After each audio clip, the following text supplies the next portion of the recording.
नमस्कार, स्वागत है आप सभी का। आज हम मलिक मोहम्मद जैसी की कविता बारहमासा के अंतर्गत माघ महीने की सर्दी और उसमें नागमती के विरह की स्थिति का चित्रण पढ़ेंगे। प्रिय विद्यार्थियों, पहले के दो भागों में, दो पद्यांशों में हम जान चुके हैं बारहमासा क्या है। ये एक प्रकार का गीत या पद्य होता है जिसमें साल भर के 12 महीनों का वर्णन रहता है और ये किसी विरही या विरहिणी के मुख से कहलवाया जाता है, गाया जाता है, जिसमें प्रकृति चित्रण के साथ साथ उस विरही या विरहिणी के दुख और पीड़ा का भी वर्णन होता है। जायसी जी के पद्मावत में वर्णित ये बारहमासा शायद हिंदी का पहला एक बारहमासा संग्रह है जो इतना प्रसिद्ध है कि आगे एक बारहमासा लिखने की परंपरा ही चल पड़ती है। हम जानते हैं कि पद्मावत में रतन सेन की पत्नी नागमती एक विरहिणी स्त्री है। उसका पति पद्मावती से विवाह करने के लिए उसे छोड़कर चला गया है और वह पति के वियोग में दुखी है, व्यथित है और उसकी पीड़ा, उसकी व्यथा जब माघ महीना लगता है तो और बढ़ जाती है। माघ महीना सर्दियों का महीना होता है।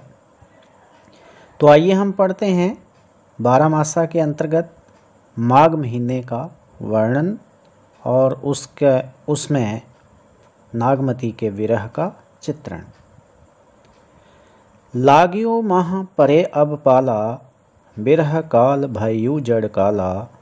पहल पहल तन रुई जो झांपे, हहली हहली अधिक्यो ही कांपे। आई सूर होई तपुर नाहा, तेह बेनु जाड़ न छूटे माहा। एही मास उपजे रस मूलू, तू सो भंवर मोर जो बन फूलू। नैन चुबही जस माहुट नीरू, तेहि जल अंग लाग सर चीरू। टूटहि बुंद परहि जस ओला, बिरह पवन होई मारे झोला। केहि का संगार को पहर पटोरा, घिय नहीं हार रही हुई डोरा। तुम बिन कंता धनी हरई, तन तेनु वर बा ढोल। तेहि पर बिरह जराई के, चहे उड़ावा झोल। तो आइए अब हम शब्दार्थ देखते हैं। हम हर शब्द को समझने की कोशिश करेंगे। लाग्यू का अर्थ है लग गया है, शुरू हो गया है। माह, माघ महीना। माह का यहाँ अर्थ हम लेंगे माघ। परे अब पाला, परे मीन पड़ने लगता है, अब पाला, पाला पड़ने लगता है, सर्दी पड़ने लगती, कोहरा पड़ने लगता है। बिरह काल भयु जड़ काला, विरह का ये समय, भयु कन हो गया है। जड़ काल, नरदयी काल होती है मृत्यु, नरदयी मृत्यु का समय बन गया है। ये विरह का समय नरदयी मृत्यु का रूप धारण कर गया है। पहल पहल तन रुई जो झांपे। पहल पहल तन, शरीर, तन होता है शरीर का अंग प्रत्यंग। रुई जो झांपे, रुई से ढका हुआ है। लेकिन हहली हहली अधिको ही कांपे। हहली का अर्थ है थरथराना, कंप कंपाना। हिय का अर्थ है हृदय, कांपे, कांपने लगता है। आई सूर, सूर का अर्थ है सूर्य। होई तपूरे नाहा, नाहा का अर्थ है नाथ, स्वामी। आई सूर हुई, आकर सूरज बन जाओ। तपूरे नाहा, जिसमें हे स्वामी मैं तप सकूं। ये अर्थ पूरे शब्दों का निकल आएगा, पूरी चौपाई का। तेहि बिनु जाड़ न छूटे माहा। तेहि का अर्थ है उसके, बिनु मिन बिना, जाड़ का अर्थ है सर्दी, ना छूटे नहीं छूटेगी, सर्दी से मुक्ति नहीं मिलेगी। माह माघ महीने की सर्दी जो है इसके बिना छूट नहीं सकती। एही मास इस महीने, उपजे उपजता है पैदा होता है, रस मूल। रस और मूल, मूल होती है जड़। वनस्पतियों में नया रस संचार होता है, ईश्वर संकेत है। तू सो भमर मोर जौबन फूलू। तू ही सो मिन बह, भमर भमरा है, मोर मिन मेरे, जौबन फूलू जौबन रूपी फूल का। अगर मेरा जौबन फूल है तो तू मेरा वो भमरा है। तो ये एक रूपक है जौबन फूल में। नैन चुबही जस माहुट नीरू। नैन का अर्थ होता है आंखें। चुबही मिन टपकती रहती हैं, आंसू टपकते रहते हैं। जसमिन जैसे। माहुट नीरू, माहुट मन माघ महीने का नीर होता है पानी, नीरू बन गया है। तो नीर का अर्थ पानी। तो जैसे माघ महीने में पानी टपकता रहता है, वैसे नागमती की आंखों से आंसू चूते रहते हैं, टपकते रहते हैं। तेहि जल अंग लाग सर चीरू। और उस जल में भीगा हुआ, चीर होता है वस्त्र। सर को हम अगर शर समझें तो शर का अर्थ होता है तीर। उस जल में भीगा हुआ वस्त्र जब शरीर के साथ लगता है तो तीर की तरह चुभता है, ये अर्थ है इसका। तेहि जल, उस जल में, जब उस जल में भीगा हुआ वस्त्र जब अंग लाग, अंग के साथ लगता है, शरीर के साथ स्पर्श करता है तो सर, तो शर की तरह चुभता है, बाण की तरह चुभता है। टूट ही बुंद पर ही जस ओला। और टूट कर जो बूंदें पड़ती हैं, ऐसे लगता है ओला वृष्टि हो रही हो। ओला गिरना, बर्फ के गोलों की तरह ओला वृष्टि होती है। तो मोटी मोटी बूंद की, जल की बूंदें जब पड़ती हैं तो लगता है जैसे ओला वृष्टि हो रही हो। विरह पवन होई मारे झोला।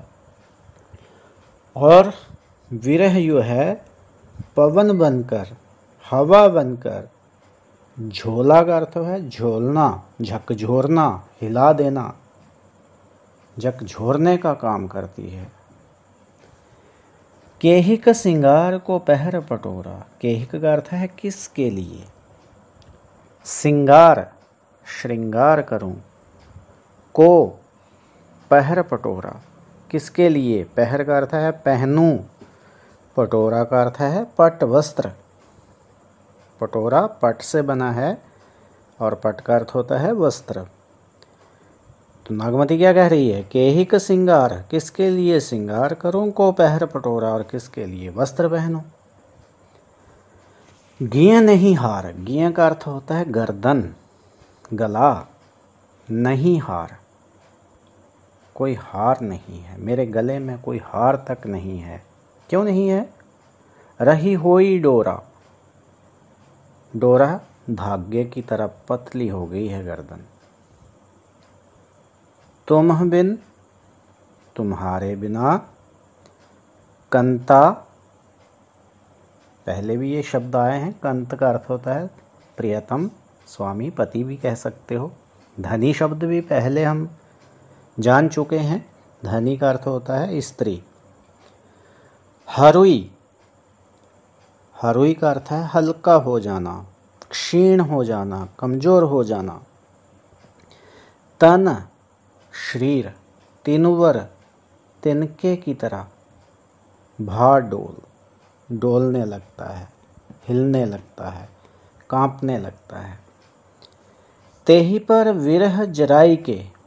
तेहि पर, उस पर, विरह, उसे जला करके, चहे उड़ावा झोल, चाह रहा है कि उड़ा दूं। झोल का अर्थ है राख। तो शब्दार्थ जान चुके हैं, हर एक शब्द को हमने जाना है। आइए अब हम उन शब्दार्थों के ज्ञान पर इस पद्यांश की व्याख्या करते हैं। नागमती अपने पति के वियोग में विरहिणी है और वह माघ महीना शुरू हो जाता है तो कहती है लाग्यू माह, कि अब तो माघ महीना शुरू हो गया है और परे अब पाला। माघ महीने की विशेषता क्या है कि अब पाला पड़ना शुरू हो गया है, कोहरा पड़ना शुरू हो गया है और ठंड बढ़ गई है और उसे लगता है कि विरह काल भयू जड़ काला। ये माघ महीने की सर्दी, ये माघ महीने का कोहरा मेरे विरह काल को मृत्यु काल में बदल देगा। अर्थात इस भयानक सर्दी में, इस प्रचंड सर्दी में मैं विरहिणी अब मृत्यु को अवश्य प्राप्त हो जाऊंगी। फिर देख सकते हो कि विरह काल भयू जड़ काल। नागमती कहती है कि मेरा विरह काल मेरे लिए ये मृत्यु का समय बन जाएगा, क्योंकि इस सर्दी में इस विरह से बच पाना संभव नहीं है। ये सर्दी इस विरह का साथ दे रही है और मुझे मृत्यु का तक ले जाने की कोशिश कर रही है। पहल पहल तन रुई जो झांपो, शरीर के अंग प्रत्यंग को मैं रुई से ढकने की कोशिश करती हूँ, क्योंकि आप जानते हैं कि जब ज़्यादा सर्दी लगती है तो हम गर्म वस्त्र ओढ़ते हैं। रुई जो है वो गर्मी देती है, तो वो कहती है कि मैं अपने शरीर के अंग प्रत्यंग को रुई से ढक लेती हूँ, लेकिन फिर भी हहली हहली अधकी अहियो कांपो, लेकिन फिर भी मेरा हृदय कांपता रहता है और शरीर जो है थरथराता रहता है। अर्थात ठंड से बचने में रुई भी उसका साथ नहीं दे पा रही है। तो फिर इस ठंड से कैसे बचा जाए? नागमती कहती है, आई सूर होई तपुरे नाहा, हे मेरे पतिदेव, हे मेरे नाथ, हे मेरे स्वामी, तुम आकर सूर्य बन जाओ ताकि मैं तुम्हारी गर्मी से अपने आप को इस सर्दी से मुक्त कर पाऊँ। कहने का भाव ये है कि उसके मन में अपने पति से मिलन की तीव्र इच्छा है और उसे लगता है कि यदि उसका पति साथ में होगा तो उसके साथ रहने पर ये सर्दी उसका कुछ भी बिगाड़ नहीं सकती। जैसे सर्दी से बचने के लिए सूर्य की गर्मी सहायक होती है, तो विरहिणी नागमती को लगता है कि इस सर्दी से बचने के लिए उसके पति ही सूर्य का काम कर सकते हैं और वह ही इस सर्दी से उसे निजात दिला सकते हैं, मुक्ति दिला सकते हैं। तेह बिन जाड़ न छूटे माह, क्योंकि इस उपाय के बिना इस माघ महीने की सर्दी से मुक्ति पाना संभव ही नहीं है। पति के बिना माघ महीने की सर्दी काटना मुश्किल है। ऐसा भी नहीं है कि ये माह जो है इतना ही डरावना है और इतना ही दुख देने वाला है। इस महीने कुछ उल्लास भी होता है, नए जीवन का संचार भी होता है। वनस्पतियों को अगर देखें, पेड़ पौधों को अगर आप देखें, तो इस महीने उनमें एक नए रस का संचार होता है। वनस्पतियाँ नया रस ग्रहण करती हैं, उनमें एक नए रस का संचार होता है। लेकिन नागमती के जीवन में तो कोई ऐसा रस है नहीं। उसे लगता है कि उसका पति जो है उसके यौवन रूपी फूल का भमरा है। कहने का भाव ये है कि तू सो भमर मोर यौवन फूलू, हे नाथ, हे स्वामी, मेरे यौवन रूपी फूल का तो केवल तुम ही भमरा हो। कहने का मतलब ये है, तुम्हारे साथ होने से ही मेरे यौवन का फूल खिलखिला सकता है, विकसित हो सकता है। लेकिन जब तुम ही नहीं हो तो ये जीवन का फूल भी मुरझाया हुआ है, जबकि अन्य वनस्पतियों में नए रस का संचार हो गया है, उनमें नए फल फूल लगना शुरू हो गए हैं, जबकि मेरे जीवन का फूल तो मुरझाया हुआ है, क्योंकि इसको खिलाने वाला भमरा तो तू ही है। नैन चुभहीं जस माहुट नीरू। वह अपने पति के प्रतीक्षा में इतनी व्याकुल रहती है कि उसकी आँखों से निरंतर आंसू बहते रहते हैं, जैसे माघ महीने का पानी बरसता रहता है। माघ महीने में लंबी लंबी झड़ियाँ लगती हैं, लंबे लंबे समय तक बारिश होती रहती है। तो वैसे ही नागमती की आँखों से भी कभी ना थमने वाले आंसू बहते रहते हैं। तो यहाँ एक तुलना की गई है आंसुओं के बहने की माघ महीने के वर्षा से। और फिर तेही जल अंग लाग सर चीरू। माघ महीने की वर्षा हो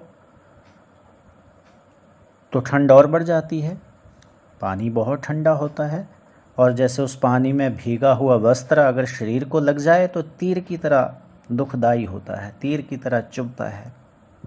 तो नागमती को भी ऐसी ही स्थिति का एहसास हो रहा है कि इस सर्दी में माघ महीने के जल से भीगा हुआ वस्त्र अगर शरीर को छू जाए तो तीर की तरह चुभता है।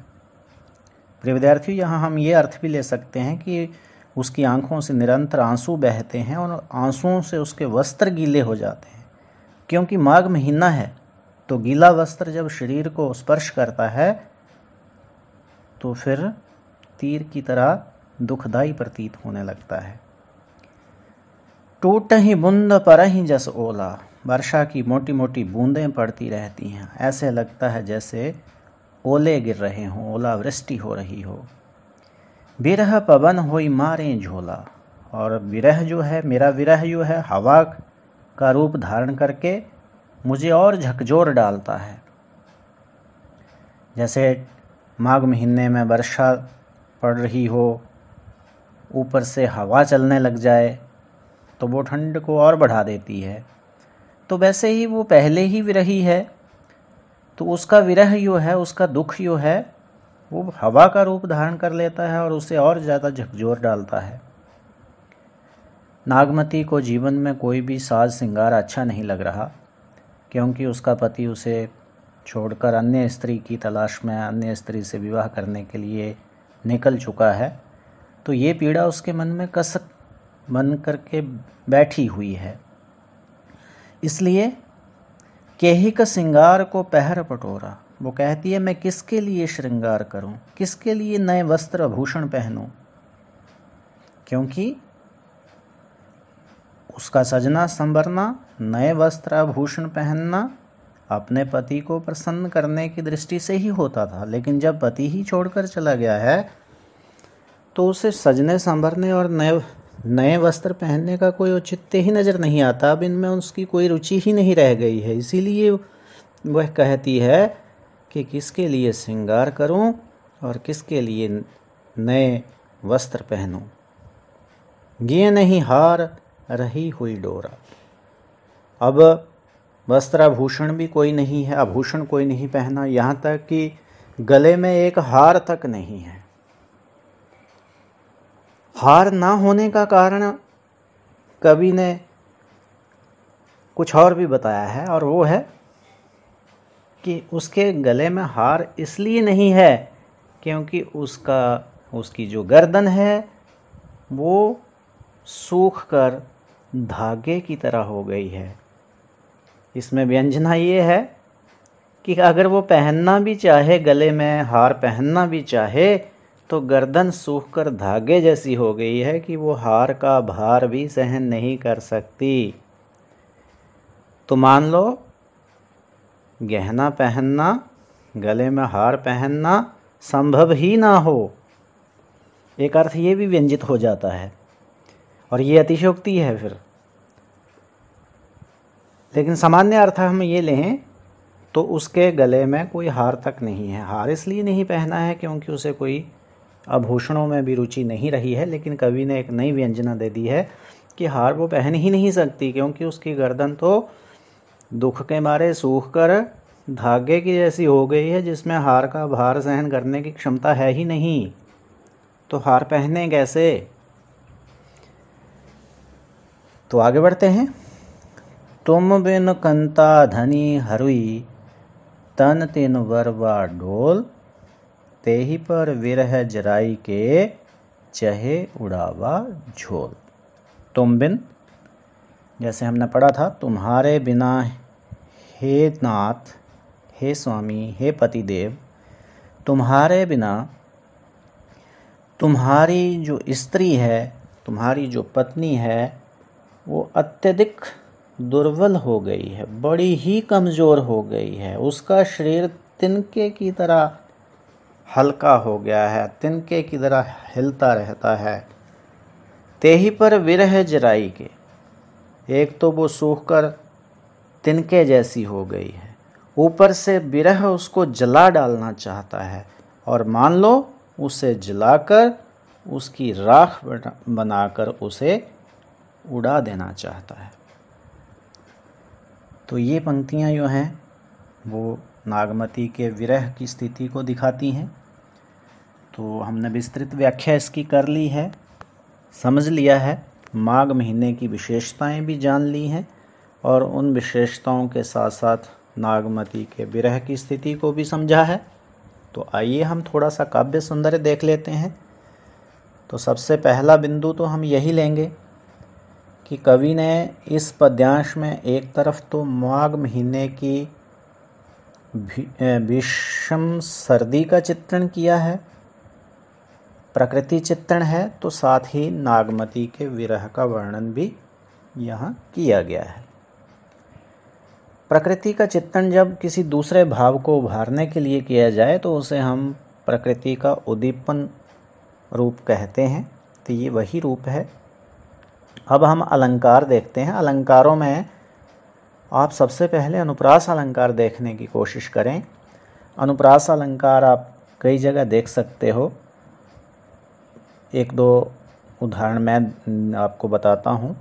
जैसे नैन नीरू, इसमें भी न वर्ण जो है उसकी आवृत्ति है। इसी तरह से अभी हमने पढ़ा है पहर पटोरा, तो इसमें प वर्ण की आवृत्ति आ रही है।